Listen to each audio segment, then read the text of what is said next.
felt that no matter how hard you try, there's never enough for some people. That even if you gave them the universe, they will still ask you for another galaxy.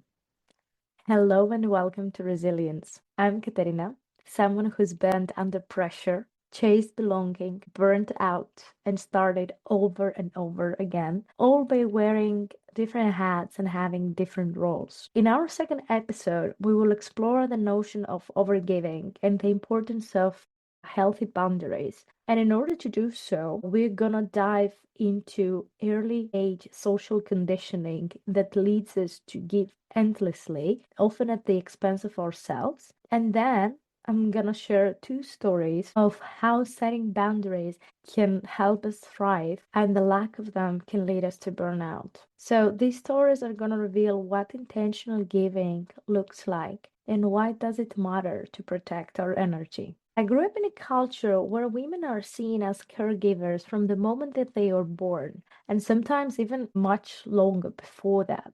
We are taught to put others first and to care for ourselves only if ever at all. On the surface, caring sounds more like love and generosity, but in this context, it often becomes an obligation, one you must fulfill to succeed, to feel loved, cared for, and protected. And if you do not fulfill that, then the price is to face loneliness, shame, and the feeling of unworthiness. And don't think that this caregiving comes with a support system of its own. It doesn't. It is just a system that asks you to perform and do and offer more and more and more. And we're not encouraged to support each other. Instead, we are taught to compete, to distrust each other, and to earn validation by being the one who does everything and asks nothing back. Think about how society praises little girls. Oh, she's so organized, she never complains, she does everything she's asked to do. And that's the promise, that's the fairy tale that they're sold to us. To perform, to give, and you will be recognized and valued by your loved ones, right? And growing up, you're continuing saying or hearing the following: "Oh, you're not like the other girls. There's no such a thing as a real friendship between women."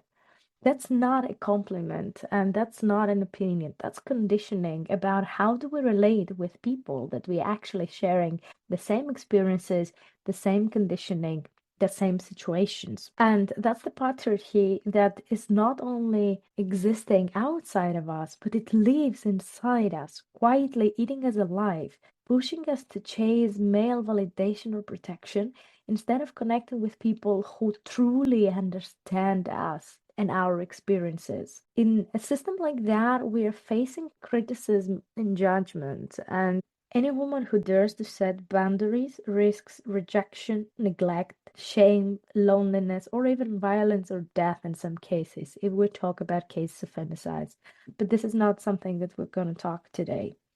What we're gonna talk today, and the big question for me is how can we give without giving ourselves away? And what could potentially happen when we finally say no to things that don't fit us? We are conditioned from such an early age to give without expecting our own needs to be met.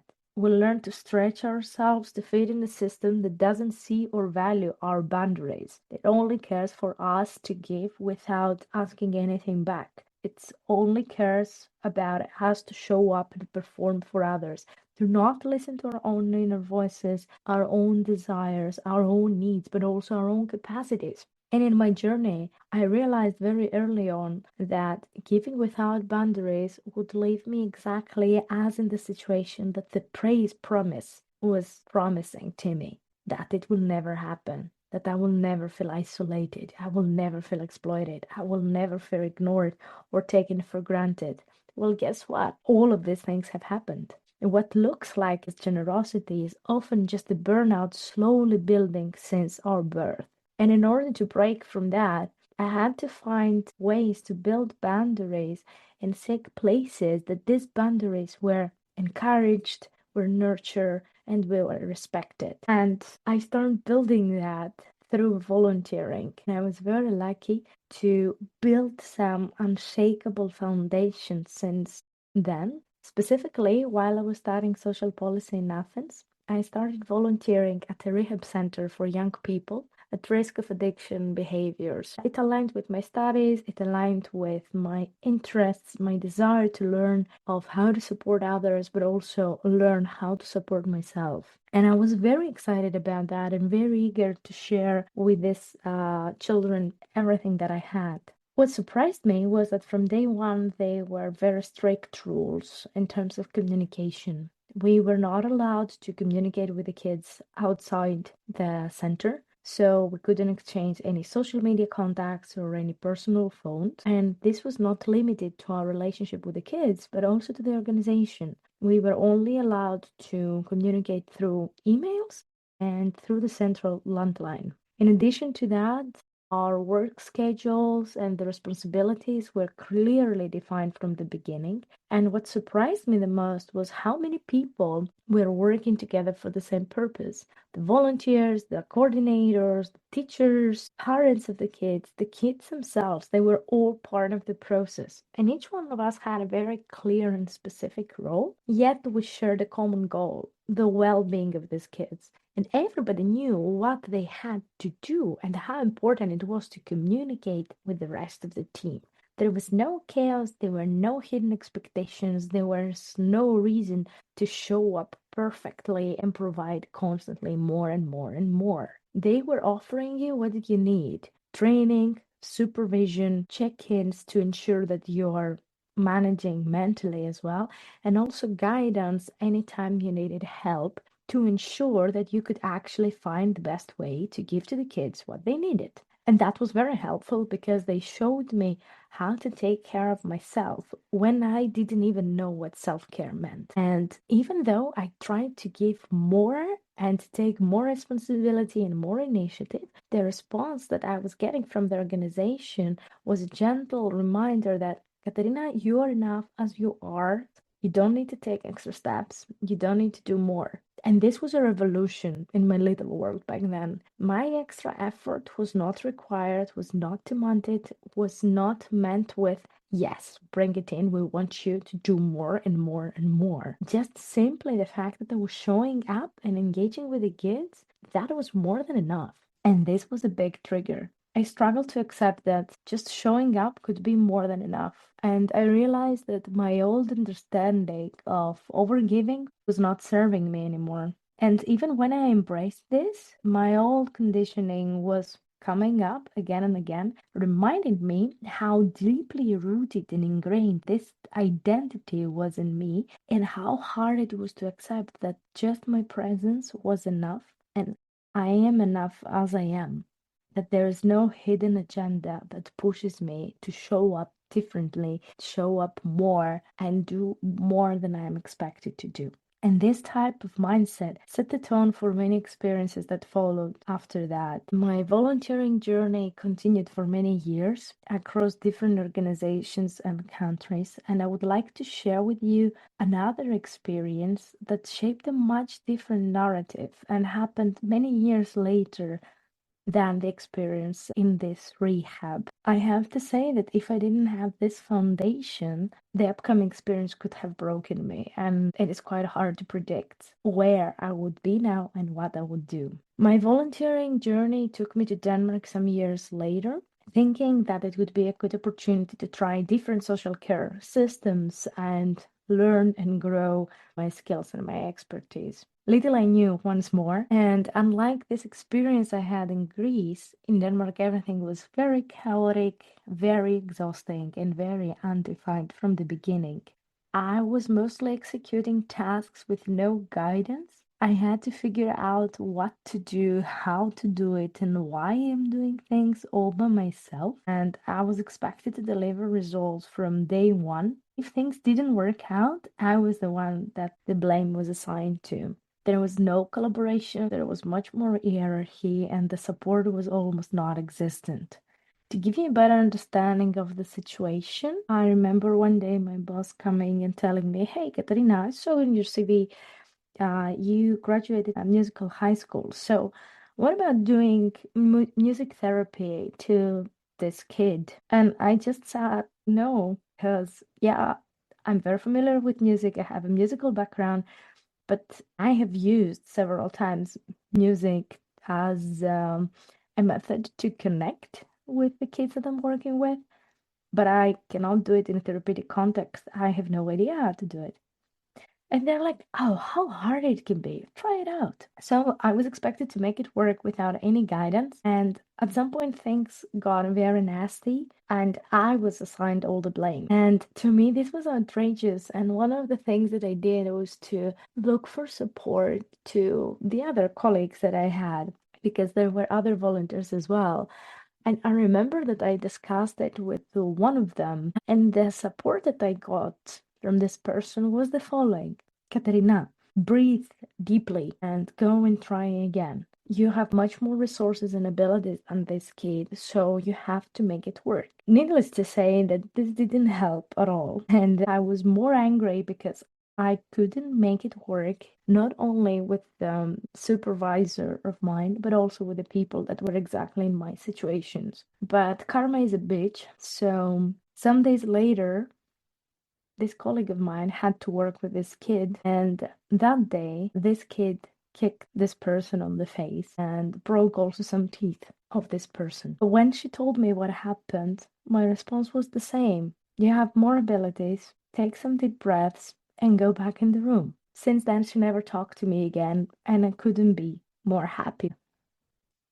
The whole situation in this period that I was there felt very heavy. I didn't want to engage at all. It felt that it was a lost cause. And every time my shift was coming to an end, I was feeling that there was no accomplishment, even though I had shown up fully. It was so exhausting in so many different levels. Physically, I couldn't do anything else besides sleeping. Emotionally, I isolated myself from people, and mentally, because I couldn't find motivation and I started doubting my own abilities of doing things. I was constantly hearing that I'm not doing enough, that I have to try harder, that I have to try more, I have to try different things. So the level of questioning my own abilities was so deep that I was feeling paralyzed to even consider that I'm gonna work anywhere else. I was feeling that I will not have any career, I will not be able to make it, and I isolated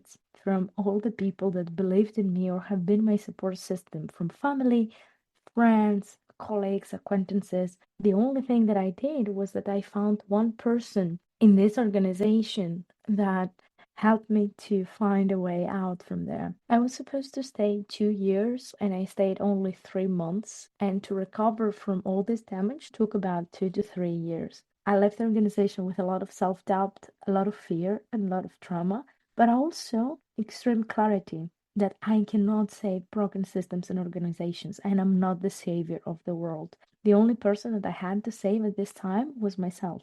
Giving to others is crucial and it's very important for our social net. Giving from an empty cup can be dangerous. When your cup is empty, you don't give what the cup contains, but you give the cup itself. And this cup is you. So it's very hard to rebuild it. This experience taught me something very crucial for the future, that if an organization, a team, a person doesn't value guidance, preparation, and support, that's not a situation worth staying in. I may not have gotten everything right straight after that, but something that definitely changes was that I started trusting my instincts, understanding what a healthy environment should look like. There are three elements that differentiate a healthy environment from an unhealthy environment: support, guidance, and preparation, being proactive. If these things are not present, is a sign that the organization or the person doesn't have a clue about what they're doing. And if that's the case, this is not your job to fix that. I'm not saying that if something is missing, you should move away. I think dialogue and communication is important, but if you see that these things are not there and there's no interest into realizing that and trying to find a common ground, this should be your exit strategy. Because if you have ever felt this exhaustion of trying things out without any result, here are my questions to you. Where in my life I give too much? What I'm really trying to achieve with this and why? And what would have happened if I stopped taking this extra mile. We often dismiss quitting as failure without considering it as a possible strategy. Tom Harold Morovitz, an American biophysicist, put it very beautifully. Businesses that don't accommodate the flow of energy potential die. For the same reason that biological organisms do, the flow goes everywhere where it moves more freely. The same applies to your energy. Giving only works sustainably if it refills us. Giving from an empty cup doesn't help anyone, not even ourselves. We all have this finite amount of energy for a certain period. And how do we ensure that we have enough to give consistently? What are the practices that replenish us, and how does the act of giving leaves us fulfilled and not depleted? This reflection came very crucial for me after Denmark, as I had to check out not only what I was giving, but also how it affected me and whether I could return back to it sustainably. If the cause, the process, or the result brings reward, you want to go back. If not, remember that you cannot pour from zero. You need to build some sort of energy deposit for yourself.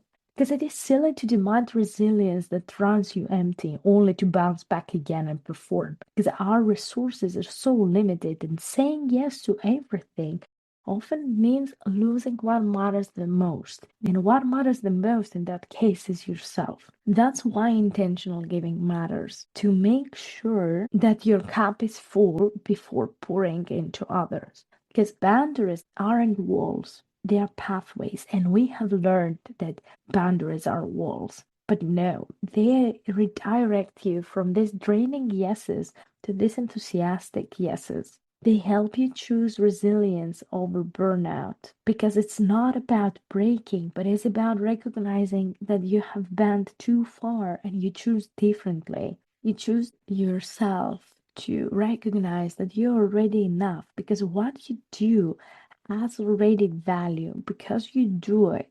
At this moment, that is the best thing that you can do. And if you could do more, I'm 100% sure that you would do it. And if you don't, that's totally fine because that's who you are in this moment. And recognizing, cherishing it, acknowledging it, and embracing mentally and physically makes you move stronger, wiser, and more authentically you. If today's episode sparked something in you, share it with someone who might need to hear it too. Until next time, stay soft, stay strong, stay resilient for you, and keep your cup full.